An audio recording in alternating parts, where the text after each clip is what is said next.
Welcome, everyone. I'd love to introduce you to Dr. Anderson, Dr. Robert Anderson. Today, we're going to have a conversation around online learning and distance education. We are in a totally new educational environment right now, and Dr. Anderson is an expert in this. So we're just going to kind of talk about what's happening in the world right now and then what you see going forward, Dr. Anderson. So thanks for being here today. You're welcome. Yeah. I'm going to tell you a little bit about Dr. Anderson's background and qualifications, and then we'll jump into talking about online learning. So Dr. Anderson is with Morrison Tech, so right here in the Illinois 17th Congressional District, and you've been there since 2018 are you the director of the Network Administration Program? Is that? No, I'm a network administration instructor, and then I also teach behavioral science as well. Great. And then previously, you've also taught instructional technology support, and you managed the distance education support desk at Austin Perry State. That's correct. Right? Yes, that is correct. And you're also a huge car buff. Beyond. Yeah, I can learn a lot from you on that. Well, tell me, how is the transition for Morrison Tech during this time, during coronavirus, going from in-person to online learning? How did that go for Morrison Tech? Morrison Tech, really, I've seen individual instructors go and make a transition. I've seen schools make transitions, but Morrison Tech did it really smoothly. I actually couldn't have been more proud of my colleagues, more proud of the students. You know, it's not something, you don't look on the calendar and it doesn't say, well, the state's going to lock down April 1st. You don't, it's not on the calendar. So all of a sudden, well, here it is. You've got to deal with the shelter in place. Mm-hmm. Everyone stepped up. They did it. They planned. They did it, with a smile. They were positive and did a good job. And then our students turned around. For students that were used to having a face-to-face, someone sit there with them, they absolutely turned right around and did a fantastic job. And they adapted extremely well to it.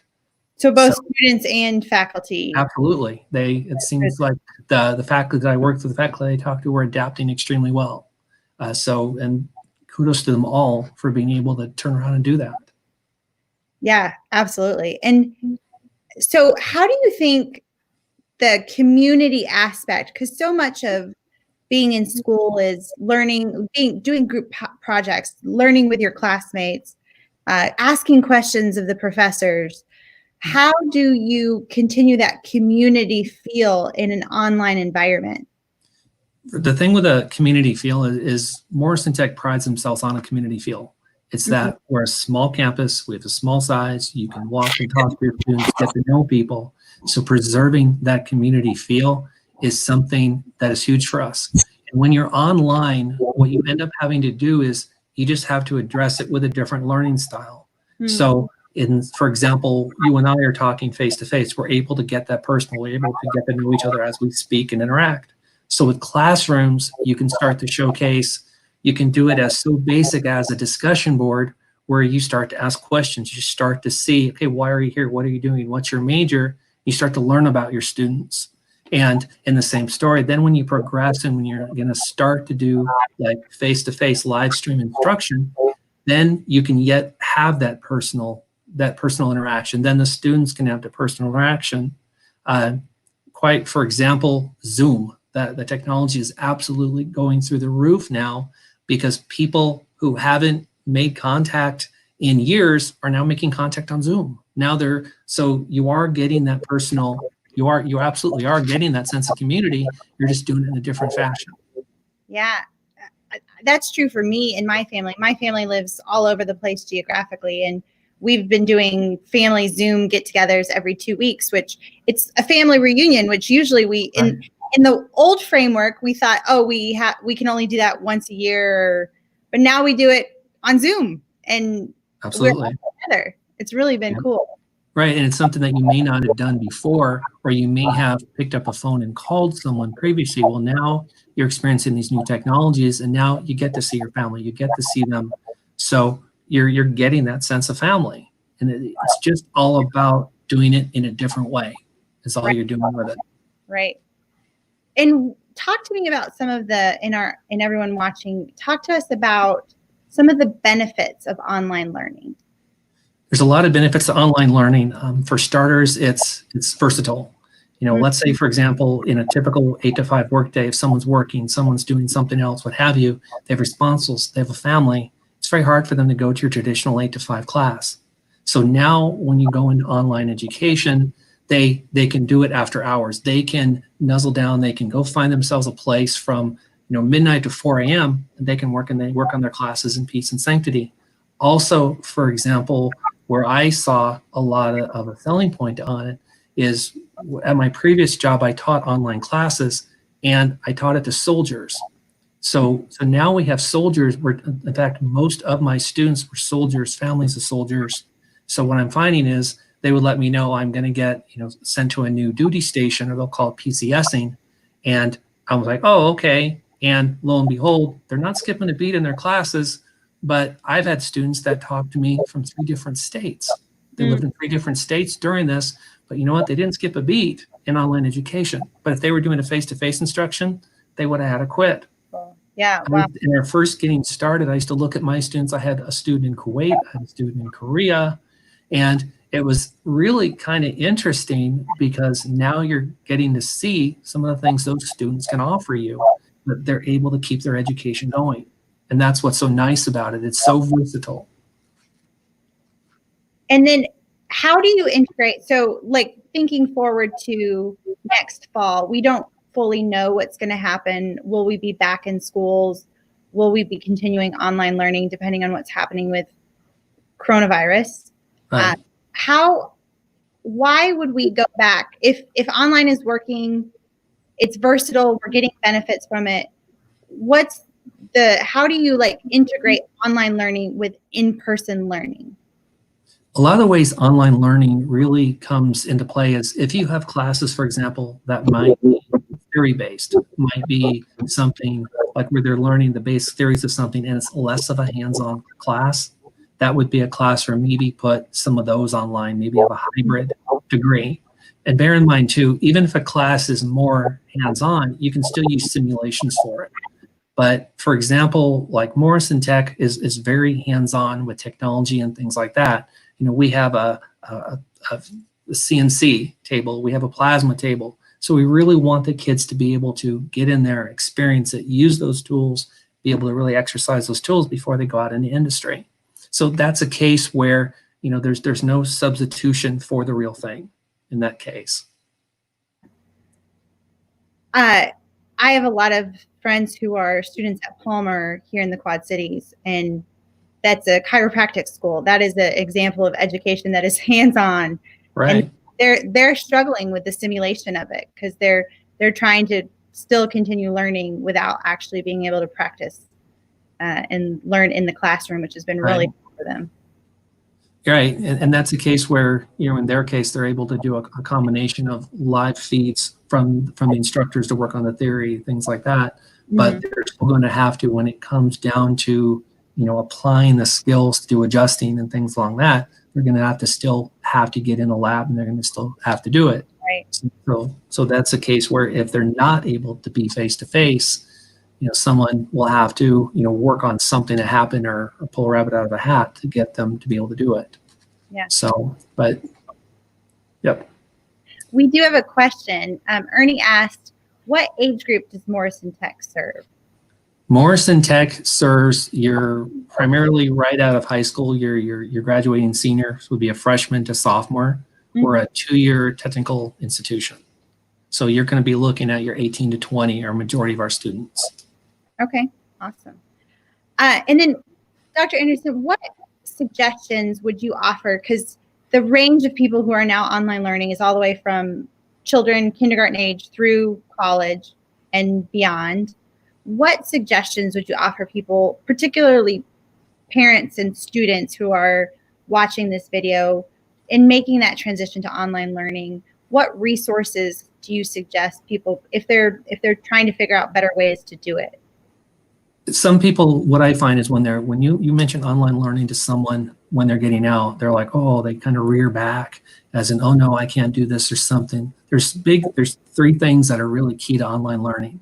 Okay, there's three big things also right there. There's three big things here. Time management. What they have to remember is you're going to school, but it's still a full-time job. And I say that from the instructor perspective, and I say that from the student perspective as well. So you have to schedule a time in your day. You have to say, okay, I normally went to school from 8 to 1. I'm going to bank on this much time. I'm going to sit down. I'm going to take an online exam. Now I need to make sure I give myself at least 2 hours in a quiet place with minimal interruptions and along that nature. We used to stress that to brand new freshmen coming in or anyone, schedule that. Also, the big thing with it, next thing too, is don't let the technology scare you.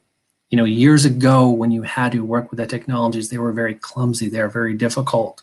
Nowadays, with learning management systems, with Zoom and things like that, they're really straightforward and they're really easy. Operating systems in laptops and desktops have gotten much more forgiving. So don't let the technology scare you. And usually the institution will help you through it. And the big thing too is approach it with an open mind. Some people are very negative. Oh no, I won't get my one-on-one interaction. I won't have you. Be open towards it. Be willing to walk in their open mind and take that information in. And you may find, wow, it's really beneficial. It really helps you. And I take, for example, the soldiers that I used to teach. If they had not taken advantage of online education, they would not have been able to continue with their degree. I even had some that were deployed that were able to continue with their degree. So it was wonderful that they could continue doing that, and they weren't having to put their education on hold. Tell me a little bit more about that. How long were you working with the Army, and how did you get involved in teaching soldiers? When I was an instructional technology support manager in where it was in Tennessee, we actually had a campus on an Army post at Fort Campbell, Kentucky. I was going to say Fort Campbell. You bet. We actually had a campus there. And for the most part, what happened is I was the person from distance education. I had office hours there on Thursdays. So I would go there, work with them. And so I got to really know them. And then some online courses came up, and it was the ones that kind of acclimate them to the university. So they cover all facets of what's going on university. So I did those during the semesters, did them during the summers. And that's kind of how I got into doing those online courses with the soldiers and things. And on top of that, we had Clarksville in general is a very big military town. So a lot of my coworkers were, would have a deployed spouse or something along that nature, or would have been, retired from the military or something. So it was a wonderful education. That was something that absolutely showed you what those sacrifices were. That's the best I can say. Just what they give up for it. Yeah. So it's amazing. When I was at Fort Bragg, I did classroom, but they have a learning center that you could go to and sign up for courses. I took non-accredited courses, but really took advantage of what was available to me as a soldier for educational purposes and continued learning. So I experienced some of what you're talking about at Fort Bragg when I was there. Good. I mean, it's a wonderful resource. I hope anyone who's there takes advantage of it. Yeah. To learn it. But if I'm taking a class, taking a test at the end of this talk, I'm going to remember the three things, which were, I got it. Time management, technology isn't scary, and keep an open mind. Absolutely. That's what it takes to really start well in online learning. Right. And that's just don't let it scare you. And then the biggest thing I find with someone is time management is don't, I have my classes, then come back a week later. Schedule a time to do it. Schedule a time is really funny when you hear people, someone would say like, I took my exam today. I was sitting in the car. You're like, okay, that's kind of cool. And they're like, well, that's the only quiet place I had, and the Wi-Fi reaches the garage. So I took it in the car. I'm like, okay. Hey, it works, but the difference is it works, and that's what's so good about it, that they were able to do that. Awesome. My car's fairly comfortable, so I'm okay to sit in it.